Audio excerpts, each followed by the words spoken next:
In a year of momentous happenings, 2002 was a year of disaster, war and hostage-taking. In March, Operation Anaconda, the US-led battle to overthrow Taliban and al-Qaeda forces in Afghanistan, was declared officially over. The world's a safer place than it was on the 2nd of March when we inserted several thousand coalition forces, including soldiers, sailors, airmen, and Marines, that put their lives on the line to confront al-Qaeda and Taliban terrorists. Hundreds of terrorists died. Unfortunately, 11 of our coalition warriors and heroes also died.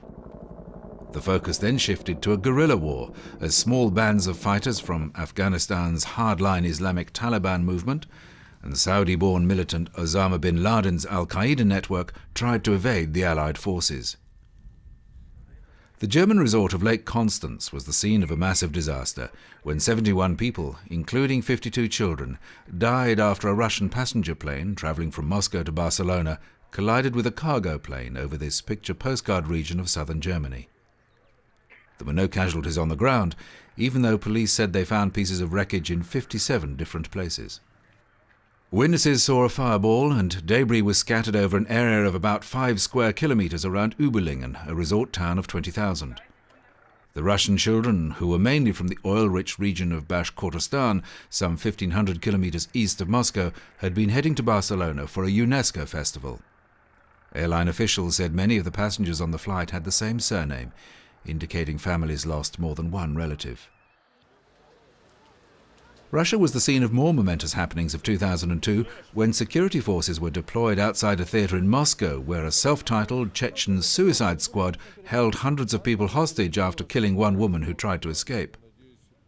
The bold guerrilla attack in the Russian capital, carried out by up to 40 heavily armed men and women seeking a Russian troop withdrawal from their homeland, defied the world community and dealt a humiliating blow to the Kremlin.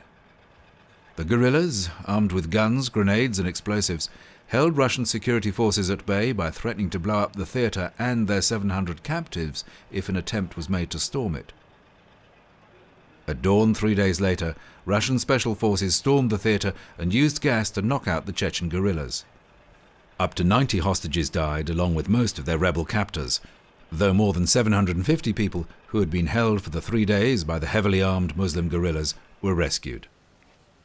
In freezing rain, the hostages were ferried quickly out of the theatre, many to hospital and away from waiting journalists.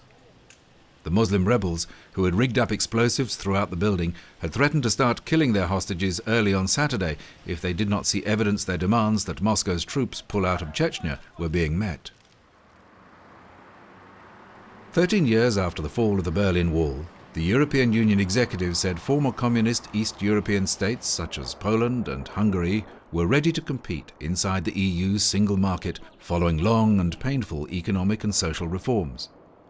In December, 10 European Union candidate countries received a green light to join the 15-nation bloc in 2004, paving the way for a historic unification of Europe.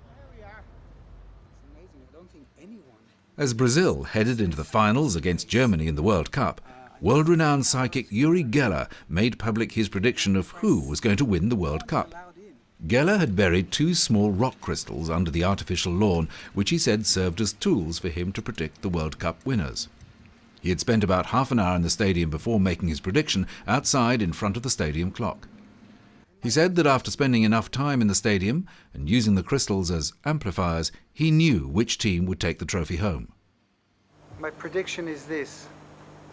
My 3rd day here at the stadium, my true intuitive forces tell me that Brazil will win the World Cup. Brazil went on to win the tournament for a record 5th time, beating Germany 2-0 in the final. 2002, another year of momentous happenings.